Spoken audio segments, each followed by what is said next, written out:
I'd been single for a while, and I was sick and tired of it. Being 32 and single is no laughing matter. The traumatic experiences of watching your friends get married, have children, attain the American dream are akin to the hopeless depression of the schizophrenic mental patient. I wanted a wife, I wanted kids, I wanted a steady job. I was tired of working at Burger King and living alone in a studio apartment, and I was almost certain I memorized 90% of porn stars on internet by name. Disgusted by the company of my left hand, I decided to go out to one of those speed dating events. I picked out my best garb and walked out the door. Keep in mind, I worked at Burger King, so the best clothes I could afford were some mediocre dress shirts and tatered khaki pants I bought at Walmart during a clearance event. I walked into the event trying to display the shred of confidence I have left. I was instantly discouraged when I saw the other competing males in their Armani suits, high-class whiskey in hand, and auras reeking of nothing but pure self-esteem and conceit. The ladies there were dressed in fine dresses, some of them quite low-cut, and smelled like a flower garden designed by Martha Stewart herself. There were some serious lookers in there, and I swear my pants shrunk a couple sizes at the sight of some of those dresses. The speed dating started. The first girl I sat down with was quite young, a 22-year-old mother of 3.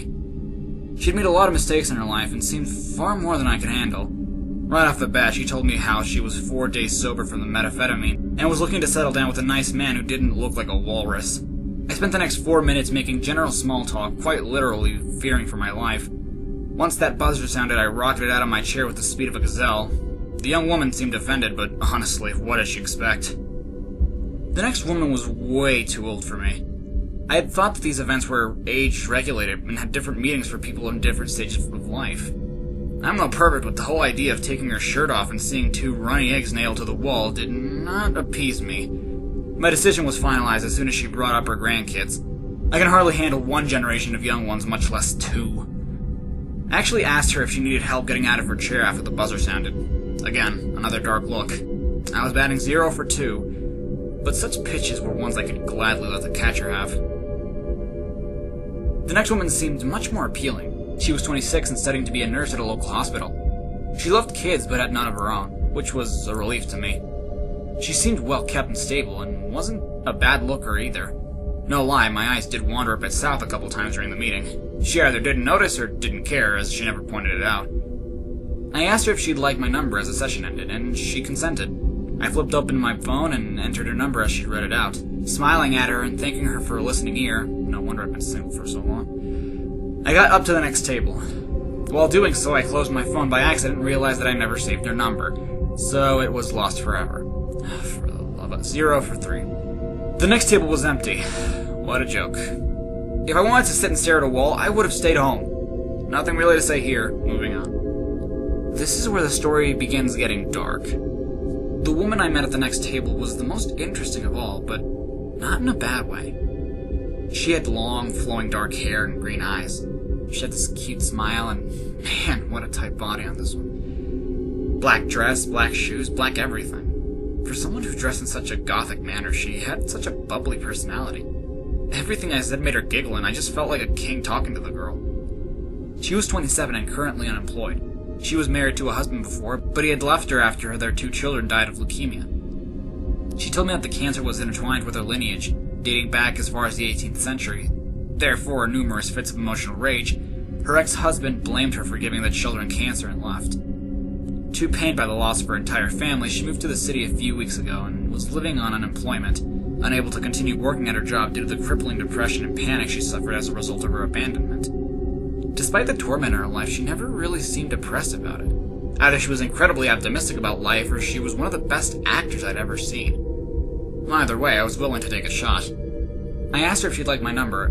It turned out that she had some bad meetings at this particular convention herself, and wanted to take off to do something more fun. She tossed me an invite, and seeing as I was a lonely 32-year-old man, she didn't have to ask twice. I never understood what she saw in me over all the other guys.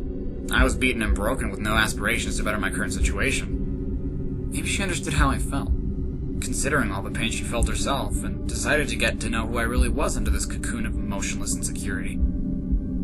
I sensed the thread of compassion intertwined between all that stress and trauma, willing to lend an ear to anyone that felt the same pain as her. I was truly transfixed by her presence, drawn to her character. I'd never felt like this before. We decided to go to a pool hall. Apparently she used to be a regular at another pool hall by her old house, winning local tournaments and making a name for herself, and she wanted to check out the scenery here. I wasn't too shabby at the table game myself, so I was excited. Every shot she made was perfect. The balls just sank into the pockets like each pocket was a black hole just waiting for something to trespass into its field. Out of the 17 games we played, I think I made about 23 shots. She just kept running the table. It was funny because she kept apologizing for being so good. I waved the apology and complimented her on her skill, causing her to giggle more. Every time she laughed, I fell harder and harder. And to be honest, I was always excited when the cue ball landed on my side of the table. You know, because she bent over to take her shots. Many pros do. We left after that. She said she had to get home to run some errands, being new in the neighborhood and all. I agreed, since I had a Facebook application that I had to update. Obviously, I didn't give her that reason. Jesus, what the hell is wrong with me? Passing up an amazing girl for Facebook? Ugh. So we exchanged numbers and parted ways. I couldn't believe it. I had actually scored a beautiful woman. Hell yeah. Weeks and months passed on. We continued to talk and eventually began regularly dating. The relationship moved pretty quickly and seemed we were truly matched for each other. After about 7 months of dating, I asked her to marry me. I popped the question on the 17th, as that's how many games we played on our first date. She found that so romantic and flew into my arms, screaming yes to the skies. Things were finally looking up. I moved out of my shitbox apartment and into her home. I always admired the cozy feel of her 2-bedroom ranch house. Something perfect to start a family in. As I was moving my final things in, I noticed how much of a mess I was making, with all my boxes of stuff and all. I apologized and motioned to the basement to finish moving my things. Her face instantly darted to mine. In a hurried and almost frantic voice, she assured me that she'd take care of the rest of the things and I should relax. It was a bit odd, sure, but she had been through so much excruciating sadness throughout her life that having a psychiatric illness is something I expected. I complied to her request. The next few months were great. We never got tired of each other, and on our wedding day, the kiss we shared on that altar was so special that I firmly believe angels surrounded us and serenaded us with harps and trumpets as our lips connected and sparked so brightly that the entire room was illuminated. I'll leave out the details of the honeymoon, as this is not a pornographic piece. She was always leery of me approaching the unforbidding basement, sometimes to the point of arguing with me about it, but aside from that, I didn't see any fault in her. Until everything I knew about life was shattered. One day, she told me that she was going to the grocery store. I noted that I wanted some ground beef in order to make hamburgers for dinner. She smiled at me with that cute, adorable smile I've grown to love and care, and headed out. After climbing Burger King's corporate ladder, I'd finally attained the position of regional financial manager for the entire state. I was working out some budget information assessing the costs of all the franchises across the state. It was a long and arduous process, but I was getting just above 6 figures for it, so I wasn't complaining. After each report was fully completed and evaluated, I moved the files to a USB drive so I could upload them to a computer for a corporate meeting the next day. To my horror, with only 3 reports left to finish, the computer crashed. If I didn't finish these reports, I would surely lose my job. I called my wife, asking her if she had another computer or something I could use, but she didn't answer. I rummaged through the house to find something to finish these reports with no avail. Desperate times called for desperate measures, so I took the daring risk to approach the basement. The handle was unusually cold and the door was locked. Frustrated and defeated, I slumped to the couch in depression. That is, until I realized that there was a specific flower pot that my wife always guarded with her life. On a hunch, I went to find it and found the key at the bottom of the pot under the dirt.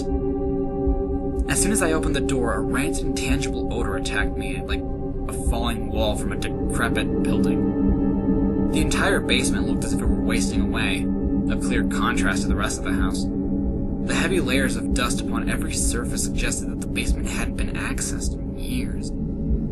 Using my cell phone as a flashlight, I guided myself down the stairs and flickered a light switch.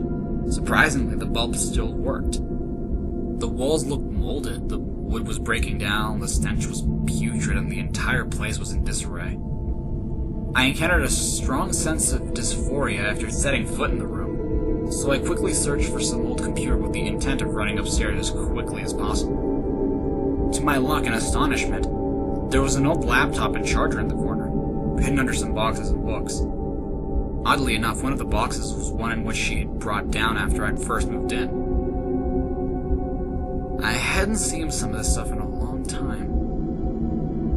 Ignoring the nostalgia, I seized the computer and charger and raced up to the master bedroom. After giving the laptop a few minutes of power, I booted it up. It ran on Windows XP and was quite the technological dinosaur compared to modern equipment, but it had Microsoft Office, so it was acceptable. As soon as Windows finished booting up, a system message appeared on the screen notifying me that new sources had been added to the tagged video cache, and if I'd like to check it. I'd never seen a system message like this before. I know that snooping is generally taboo, but curiosity overcame me. I was taken to a hidden file that required a password to access it. Rolling my eyes, I moved my cursor to X out of the program when suddenly something typed the password in for me. A bit frightened at this point, I was sucked into the screen. There were 4 videos titled him.avi, 1.avi, 2.avi, and y.avi. All 4 thumbnails were pure black. Curious, I clicked on the file entitled him.avi. I should have never done that. The video was extremely shaky and grainy. I could barely make out the figure of a man tied to a chair of some sort with metallic rope. A woman, moving as if she were floating on air, not moving a single bone in her body, yet being able to slowly hover around the room, came into the picture. To my horror, she brought out a knife and started slowly cutting the man. The man screamed in brutal pain as the woman slowly cut him to pieces. Blood poured from his mouth and all his lacerations as the woman dug the knife in deeper. His clothing was slowly stripped from his body, and after each article was removed, she used a lighter to set all the newly exposed hairs on fire. Covered in horrific burns and terrifying cuts, the man had stopped screaming and was now simply bawling. He occasionally screamed out, "Why?" That was all he could muster. Each time he did, the woman stabbed him again. She began laughing as the man began vomiting blood and entrails. She picked up the small, solid pieces of the vomit with the knife and slowly licked the knife clean, giggling like a schoolgirl. She then proceeded to gouge the man's left eye out while he was still alive. I couldn't watch anymore, so I closed the video.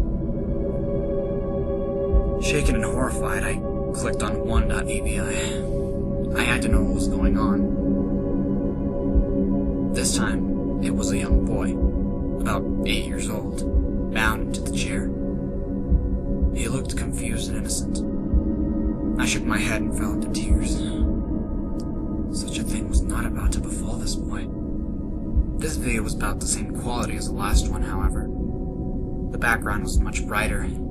They seemed to be in an abandoned household, falling apart and in ruin. The woman floated over to the boy, much like she did in the last video, and kissed him gently on the cheek. She slowly brought heat lamps, the source of the brightness mentioned before, over to the boy, one by one, until the entire video was white. After a while, the camera was dimmed so that the boy could be seen again. The innocent look once seen at the beginning of the video turned into one of excruciating pain. The heat lamp slowly began burning his clothes and skin. Bubbles and blisters began rapidly forming on his skin as he too screamed in pain. As the man in the last video, he screamed, "Why?" and was punished each time by being brutally lashed with a belt, studded with pieces of what seemed to be broken glass. The blisters began to boil as the child was roasted alive. Eventually, the screaming stopped and the boy fell into seizures. At this point, the same giggling in the last video could be heard, this time even louder. She then took a knife and carved, "I deserved this," into the child's melting torso as he screamed. Eventually, the boy stopped moving, and I closed out at that point. I needed to see the next one. I just had to witness this. This had to be stopped. With such a determination, I clicked on 2.avi. This time, there was no one strapped into the chair. Instead, an infant car seat was in the chair with what seemed to be a newborn infant tightly strapped inside. Like the previous video, a woman floated over the child. She rubbed its head and briefly went off camera. She came back with a syringe and violently stuck it into the child's body, injecting a blue liquid into the child. Unique to the collection, the video began fast-forwarding. At first, the infant seemed normal, happy, smiling, and carefree.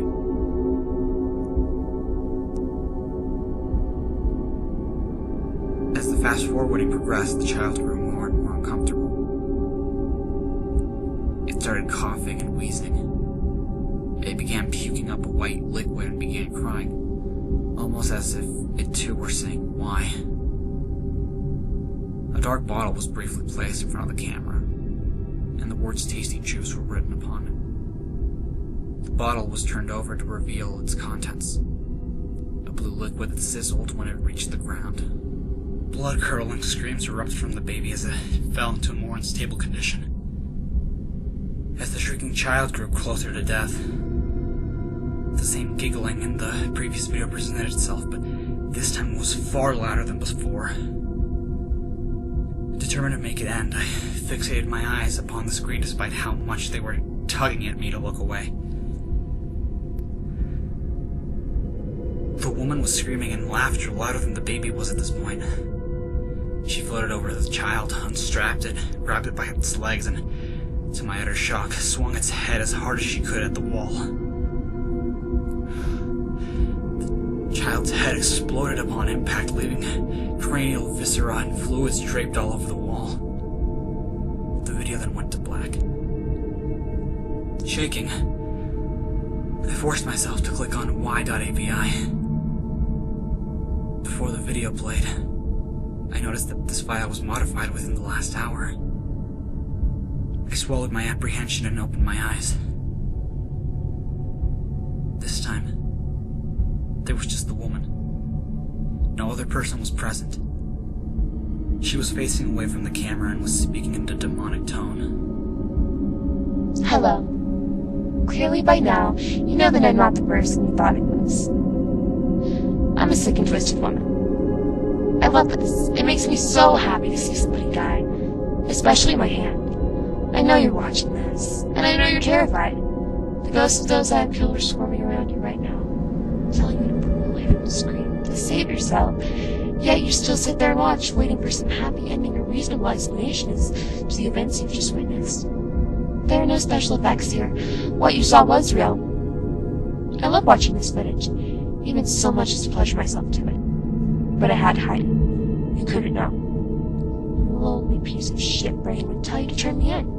You were so desperate for love, you fell in love with the serial killer. The woman turned around instantly, and I recognized the face of my wife. I couldn't even feel emotion at this point. I didn't know what to think. My memory had fallen into pieces. I didn't know where I was, or who I had been, or what I was about to go through. Everything in my life died as I saw the once happy and bubbly eyes that I once saw in my wife become vapid and emotionless. A smile crept across her face, one that makes me quiver in malice upon the slightest thought of it. This wasn't possession. This wasn't mental illness. This was just evil. So evil. The video continued. It's quite a shame. I really loved you. We had this passion. Remember the giggle? I made you fall in love with me. I tricked you. I lied to you. And want to know the best part? I knew you would find out. We couldn't keep the secret forever. Eventually you'd find the key to the basement. Eventually the stench would become too strong. Eventually the decaying foundation would begin to topple the house. And eventually you'd realize that my children never had leukemia. And that my husband never left. I killed them. And they're closer than you think. Why do you think the basement smells so bad? You'd be surprised how easy it is to cement human remains into the floor. You stuffed my dead children and husband. Feel proud of yourself? I know you're watching this. I just made this video. I know what you've done.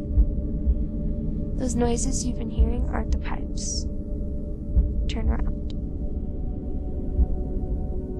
I began shaking my head, fearing what I knew I was about to hear. A cold sweat crept upon me as I suddenly felt two eyes bore into the back of my head. I was paralyzed. I slowly turned and froze as I met the psychotic eyes of my wife. She began to giggle. I don't know what happened after that. I've been told by the police that people heard screams coming from my house during my attempted murder and called the police. I was told by physicians that I was violated with the sharp end of a screwdriver and that she had placed a block of hot ice on my lap. I was tied to a chair, the same one that was used in previous videos and was videotaped. All the videos are now in police custody, and I refuse to see mine. My wife was given the death penalty. I was present at the execution. Her last words were to tell me that she would never leave me, that she would always know where I was, and that she would never give up on my murder, and that she never left a job unfinished. She was sure to tell me that I would see her again, that she'd send another minion to finish the job. She finished by telling me that I would never be safe. Ever. She survived the first 3 attempts at lethal injection, but died on the 4th. She was smiling, and she giggled like a little schoolgirl right before she died. I've been through extensive therapy, and years later I've been able to overcome the horrific trauma I saw and experienced. I still make 6 figures a year. I have made a good network of friends, and my life has truly been incredible. I feel accomplished and successful, something I never felt before. I'm confident now. So confident, in fact, that I'm going on a date tonight with a girl. She's cute, too, with this long, dark, flowing hair and vibrant green eyes.